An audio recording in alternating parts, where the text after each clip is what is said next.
ایک مرتبہ ایک گھر میں چوری ہوئی۔ چور اسی محلے کے تھے۔ چوروں نے گھر والے کو پکڑا اور زبردستی حلف لیا کہ اگر تو نے کسی کو ہمارا پتہ بتلایا تو تیری بیوی تجھ پر طلاق۔ اس بیچارے نے مجبوراً طلاق کا حلف لیا۔ وہ چور اس کا سارا سامان لے کر چلے گئے۔ اب وہ بہت پریشان ہوا کہ اگر میں چوروں کو بتلاتا ہوں تو مال تو مل جائے گا مگر بیوی ہاتھ سے نکل جائے گی، اور اگر پتہ نہیں بتاتا تو بیوی تو رہے گی مگر سارا گھر خالی ہو جائے گا۔ اب یہاں مال اور بیوی میں تقابل پڑ گیا، یا تو مال رکھے یا بیوی رکھے، اور کسی سے کہہ بھی نہیں سکتا تھا کیونکہ وہ عہد کر چکا تھا۔ پھر وہ شخص حضرت امام ابو حنیفہ کی مجلس میں حاضر ہوا۔ وہ بہت غمگین، اداس اور پریشان تھا۔ امام صاحب نے فرمایا کہ آج تم بہت اداس ہو، کیا بات ہے؟ اس نے کہا حضرت میں کہہ بھی نہیں سکتا۔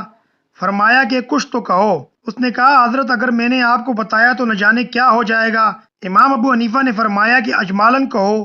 تو اس نے کہا کہ حضرت چوری ہو گئی ہے، میں نے عہد کر لیا ہے کہ اگر میں نے ان چوروں کا پتہ کسی اور کو بتایا تو میری بیوی مجھ پر طلاق۔ مجھے معلوم ہے چور کون ہیں، وہ تو محلے کے ہیں، لیکن اگر پتہ بتلاتا ہوں تو بیوی پر طلاق پڑ جائے گی۔ امام صاحب نے فرمایا کہ تم مطمئن رہو، بیوی بھی ہاتھ سے نہیں جائے گی اور مال بھی مل جائے گا، اور چوروں کا پتہ بھی تم ہی بتاؤ گے۔ سارے کوفہ میں شور ہو گیا کہ امام ابو حنیفہ یہ کیا کر رہے ہیں، یہ تو ایک عہد ہے، جب وہ پورا نہ کرے گا تو بیوی پر طلاق پڑ جائے گی۔ یہ امام صاحب نے کیسے کہہ دیا کہ نہ بیوی جائے گی اور نہ مال جائے گا؟ علماء اور فقہا پریشان ہو گئے۔ امام صاحب نے فرمایا کہ کل ظہر کی نماز میں تمہارے محلے کی مسجد میں آ کر پڑھوں گا۔ چنانچہ امام صاحب تشریف لے گئے، وہاں نماز پڑھی اور اس کے بعد اعلان کر دیا کہ مسجد کے دروازے بند کر دیے جائیں، کوئی باہر نہ جائے۔